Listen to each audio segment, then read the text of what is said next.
Have you ever had a brilliant idea at 3 a.m.? A goal you're genuinely excited about? You can feel the energy, the potential. But by morning, a voice in your head starts listing all the reasons it just won't work. It's too risky. You're not ready. Someone else is probably already doing it better. Or maybe you're finally hitting your stride on a project. You're in that incredible flow state where everything just clicks. And then, for no reason you can name, you suddenly find yourself procrastinating, getting lost in hours of mindless scrolling, or picking a fight with a loved one over something tiny. This isn't a coincidence, it's a pattern. What if the biggest obstacle holding you back from the career, the relationships, and the life you want is you?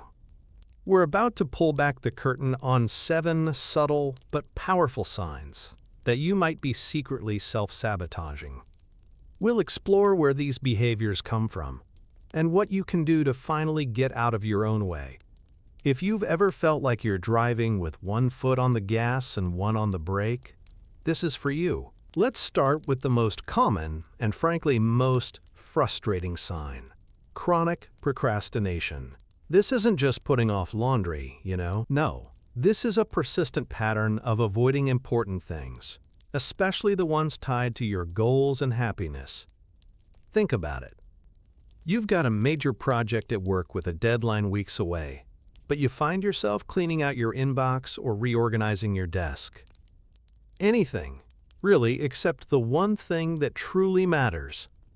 In your personal life, maybe you know you need to have a difficult conversation, but you just keep telling yourself the timing isn't right? Letting that tension just build and build.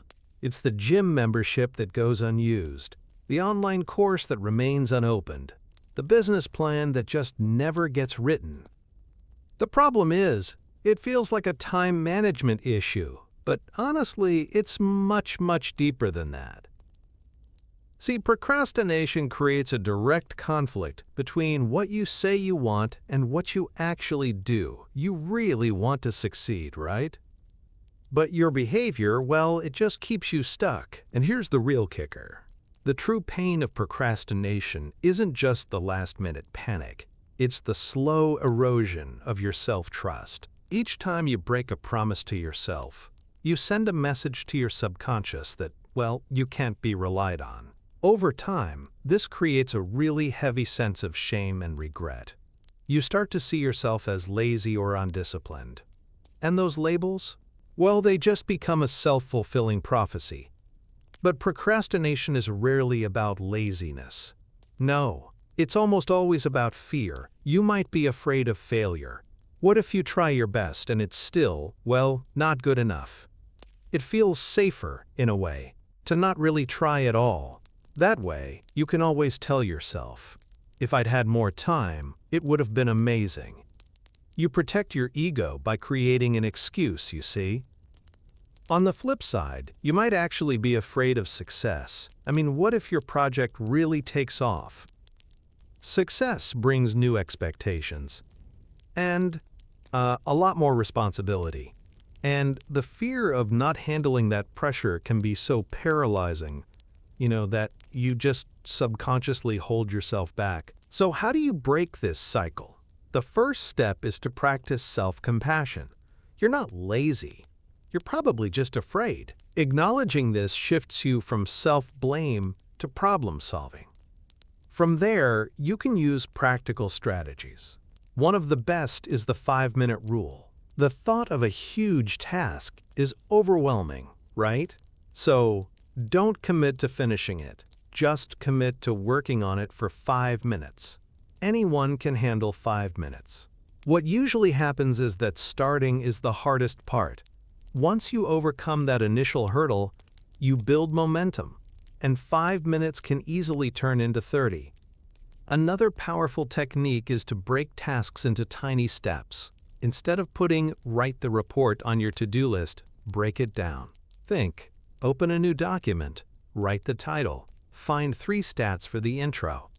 Each small step is achievable and gives you a little dopamine hit, which builds motivation. You start proving to yourself, one tiny action at a time, that you can Follow through. The second sign happens entirely inside your head. It's that harsh inner critic that just follows you around, narrating your life with a stream of doubt and judgment. It's the voice that whispers, "I'm not smart enough for this," when you're up for a promotion. It's the thought that screams, "I always mess things up," after one small mistake. It might be the belief that you're unlovable, or that your partner will eventually see your flaws and leave. These aren't just passing thoughts, though. They are deep patterns that shape your reality. The problem is, if you repeat these messages to yourself enough, you start to believe them. This constant criticism erodes your self-esteem until taking risks feels impossible. Why apply for a dream job if you've already convinced yourself you're unqualified? Negative self-talk creates a prison of limiting beliefs where you're both the inmate and the guard. Now, the insidious thing about the inner critic is how it disguises itself as realism. It tells you it's just protecting you from disappointment. But this isn't protection. It's preemptive surrender. You're choosing to fail ahead of time to avoid the possibility of failing later. And this constant negativity is also exhausting. It's like trying to run a marathon with a backpack full of rocks. So how do you quiet this inner critic? Well, it starts with awareness. You can't change a pattern you don't recognize, can you? Just start noticing your thoughts without judgment. You could even keep a thought journal for a few days. Writing down negative thoughts helps you see them for what they are. Just thoughts, not facts. Once you're aware, you can start to challenge and reframe them. This is a core idea from cognitive behavioral therapy, or CBT. When you catch a negative thought, put it on trial. Ask yourself, is this thought 100% true? And what's the evidence against it? For example, if the thought is, "I'm a complete failure because my presentation wasn't perfect," challenge it. The evidence against it might be, "My boss said it was a great start, and 3 people asked good questions." Then, try to create a more balanced thought like this: "My presentation wasn't perfect, but it had strong points, and I can use the feedback to improve." Here's another powerful exercise. Ask yourself, would I ever say this to a friend? You'd never be as harsh to someone you care about as you are to yourself, would you? Practice speaking to yourself with the same compassion you'd offer a friend. This isn't about ignoring your flaws, no. It's about shifting from self-punishment to self-support. The third sign of self-sabotage often disguises itself as a noble pursuit of excellence, but it's actually a paralyzing force. I'm talking about perfectionism. Perfectionism is setting such unrealistically high standards for yourself that it becomes debilitating. It's not the same as having high standards. Healthy striving is energizing. Perfectionism, though, is rooted in a fear of failure. It's the voice that says, "If I can't do it perfectly, I won't do it at all." This might look like spending weeks tweaking a single PowerPoint slide and missing the deadline because it never felt quite good enough. It's giving up on learning guitar after fumbling a few chords, or abandoning a new fitness routine because you missed one day and, well, ruined your perfect streak. The central problem here is that perfection is an impossible standard, so you're guaranteed to always fall short. This creates a constant sense of failure, which just reinforces the belief that you need to be even more perfect next time. It's an exhausting, unwinnable game that often leads straight to procrastination because the task just feels too overwhelming to even start. And here's why perfectionism is so damaging. It steals your joy. You can't feel a sense of accomplishment because you're always focused on the tiny flaw, the 1% that wasn't perfect, instead of the 99% that was great. It also stifles creativity. Real growth comes from experimenting and making mistakes, but perfectionists are often just too afraid to try anything new. So how do you escape this trap? Well, the most powerful antidote is to embrace good enough. This doesn't mean embracing mediocrity, no. It means embracing reality. Shift your goal from perfect to finished. One practical way to do this is to set clear, achievable goals. Instead of write the perfect novel, make your goal write 500 words a day. This shifts the focus from an impossible outcome to a manageable process. Another strategy is to intentionally practice imperfection. This can feel scary, but it's liberating. Try sending an email with a minor typo, or hand in a report when it's 85% done, instead of spending another 10 hours on it. You'll systematically show your brain that the catastrophe you fear from imperfection, it doesn't actually happen. Finally, reframe how you see mistakes. Successful people don't see mistakes as evidence of their inadequacy. They see them as data. So when something doesn't work, don't see it as a personal failure. See it as a failed experiment that gave you crucial information. Ask, "What did I learn?" instead of, "Why am I so terrible?" We're about to get into 4 more signs, which are often more subtle. But before we do, if this is resonating with you, take a moment to hit that subscribe button. We explore topics like this every week to help you build a more intentional life. Also, I'd love to hear from you in the comments. Which of these first 3, procrastination, negative self-talk, or perfectionism, hits closest to home for you? Sharing your experience can help someone else feel a lot less alone.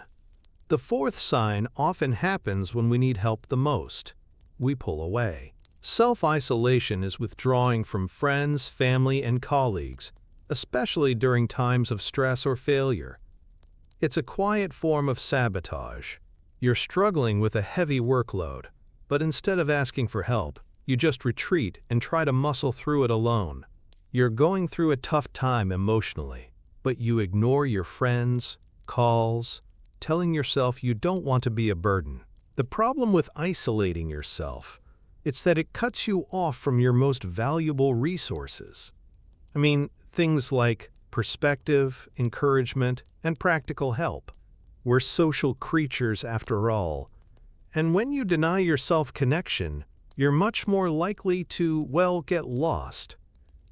When you're struggling, your perspective narrows, and your problems can feel insurmountable. But a trusted friend? They can offer a different viewpoint, point out a solution you haven't seen, or even just validate your feelings. By cutting yourself off, you just trap yourself in an echo chamber of your own anxiety. And the loneliness, that can really magnify feelings of hopelessness, making it even harder to break the cycle. This behavior, it often comes from a deep-seated fear of vulnerability. Maybe you've been taught that asking for help is a sign of weakness, or you might just feel unworthy of support, so you end up putting on a brave face while secretly drowning. So, how do we break this habit? It starts with a mindset shift. Asking for help, it's a sign of strength, not weakness. It's a sign of self-awareness and resourcefulness. A practical first step is to start small. You don't have to pour your heart out to everyone, right? Just send a text to a trusted friend saying, "Hey, I've been having a tough week and could use a friendly voice," or, in a professional setting, approach a colleague with a specific request. "I'm a bit stuck on this. Could you take a quick look?" Another powerful strategy is to build your support network before you even need it. Intentionally cultivate relationships with positive people and schedule regular check-ins. When connection's already a part of your routine, it feels much more natural to reach out during a crisis. Finally, practice being a good supporter to others. See, when you offer help to your friends, you normalize the act of leaning on each other. You begin to see firsthand that supporting someone isn't a burden. It's a privilege. And that makes it so much easier to believe others feel the same way about you. The 5th sign is a painful one: relationship sabotage. This is a pattern of unconscious behaviors that pushes partners away, prevents intimacy, or destroys promising connections. Have you ever found yourself in a relationship with someone genuinely kind and supportive, only to start picking fights over nothing? Or do you find yourself focusing on their minor flaws until they eclipse all the good? That's a classic form of sabotage. Another common pattern is choosing partners who are clearly wrong for you, people who are emotionally unavailable or treat you poorly. This ensures the relationship is doomed from the start, allowing you to say, "See, it never works out." These behaviors create the very outcome you claim to fear most: loneliness and rejection. You push people away to protect yourself from getting hurt, but in doing so, you guarantee you'll end up alone. It's a confusing cycle where you're the architect of your own heartbreak. The core of this behavior is often a deep, unresolved fear of intimacy. True intimacy requires vulnerability, being seen, flaws, and all. If you have low self-esteem, you might think, if they really knew me, they'd leave. So you sabotage the relationship first just to control the outcome. Past experiences also play a huge role. If you've been hurt badly before, your nervous system might equate love with danger. A healthy, stable relationship can feel unfamiliar, even uncomfortable. So your subconscious might provoke chaos because, well, while it's painful, drama is a familiar state. So what's the solution? It requires deep self-reflection. First, identify your pattern. Look back at your relationship history. Do you see a recurring theme? Recognizing that pattern, it's the first step to breaking it. Next, you need to work on building your self-worth from within. When you know you're worthy of love and respect, you're less likely to tolerate poor treatment or feel you have to be perfect to be loved. This might involve therapy, practicing positive affirmations, or even engaging in activities that make you feel proud of yourself. Communication is also key. When you feel the urge to push someone away, just pause. Try to identify that underlying feeling. Is it fear? Or perhaps insecurity? Then, try to communicate that feeling using I statements.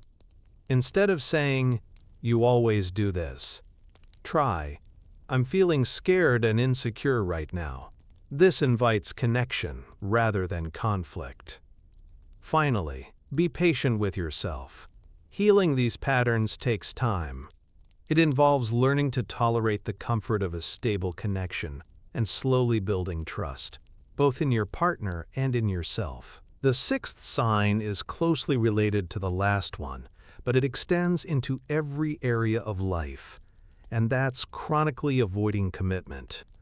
This is the person who job hops every couple of years, leaving just as they're about to get more responsibility. It's the entrepreneur with a dozen brilliant ideas who never sticks with one long enough to see it succeed. It's abandoning a new skill the moment it stops being easy and starts requiring real effort. The problem with avoiding commitment is that it keeps you in a perpetual state of almost. You almost build a career. You almost have a lasting relationship. You get the excitement of starting many things, but you never experience the deep fulfillment that only comes from sticking with something through the hard parts. This pattern is seductive because it feels like you're keeping your options open. But here's the paradox. By refusing to choose a path, you're effectively choosing to stay at the starting line of all of them. You might look back after 5 or 10 years and realize that while you've been busy, you haven't built anything of substance, which can lead to deep regret. This fear often comes from a fear of failure. What if I commit to the wrong path? Or perhaps a fear of success, like, if I succeed, what will be expected of me? So, how do you learn to embrace commitment anyway? Well, first, redefine what it really means. It's not, a life sentence. Instead, it's a decision to focus your energy in one direction for a meaningful period. Try giving yourself a time frame. For instance, commit to a new project for 1 full year, no matter what. Seriously, without the option of fleeing at the first sign of trouble. Second, stop focusing on that huge, overwhelming goal and instead create a process. Don't, for example, fixate on starting a successful business as this massive thing. Instead, try focusing on a daily system. Something like, I'll spend 1 hour every day working on my business. See, commitment then becomes a daily practice, not some terrifying, one-time decision. And finally, practice making and keeping small commitments to yourself. Start small. Maybe commit to waking up, say, 15 minutes earlier for a week. Each time you follow through on one of those, you're actually casting a vote for a new identity. You're becoming someone who does what they say they'll do, right? And as your trust in yourself grows from these small wins, well, making those larger commitments will naturally feel far, far less frightening. The final sign, it's a mental habit that keeps you chained to the past, dwelling on mistakes and regrets. Now, this isn't healthy reflection, it's rumination. You're getting stuck in a negative thought loop, replaying your errors over and over.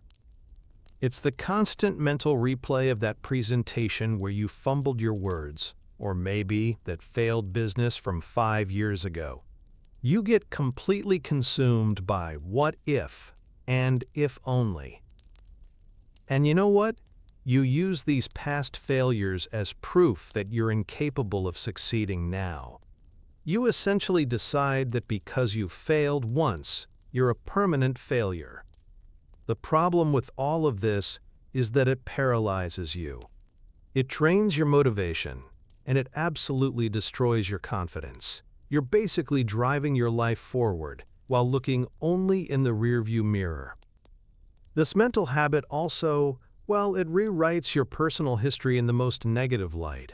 I mean, you could have 99 wins and just 1 loss, but you'll fixate on that 1 loss. This distorted perception then becomes your reality, leading to chronic stress and anxiety. You force yourself to re-experience the shame of your mistakes, again and again. So, how do you break free?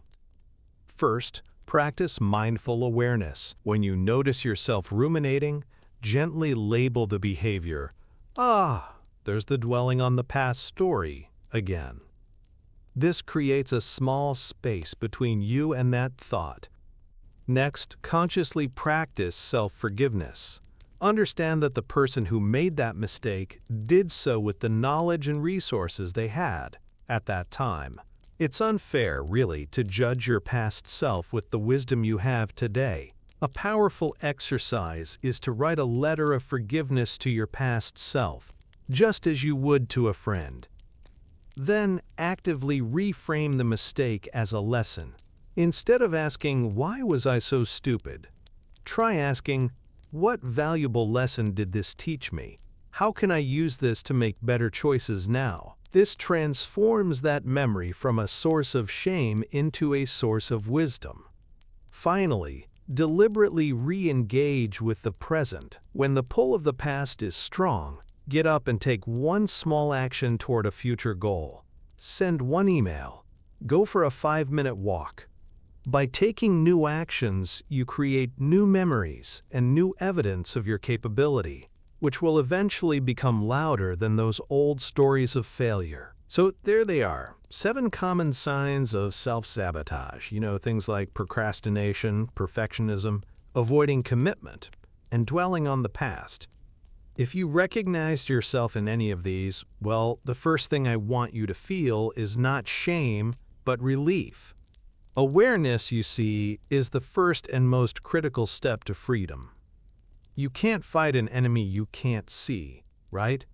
For years, you may have felt held back by some invisible force, but now you've started to pull back the curtain and, hopefully, understand the playbook. The journey from here, it isn't about becoming a different person overnight. No, not at all. It's a process of small, consistent acts of courage and self-compassion. It's like choosing to work for 5 minutes. It's challenging 1 negative thought. It's sending that text to ask for help. The part of you that self-sabotages, it isn't your enemy, It's really a misguided protector. one that learned these strategies to try to keep you safe from pain. The work now is to gently thank that part, and then show it, through your new actions, that you have better ways to navigate the world, okay? Thank you for joining me. If this was helpful, please do give it a thumbs up, and maybe share it with someone who might really need to hear this message. And hey, don't forget to subscribe for more content on building a conscious life. Let's continue the conversation in the comments, alright? Your story matters. The life you want, it's on the other side of these shadows.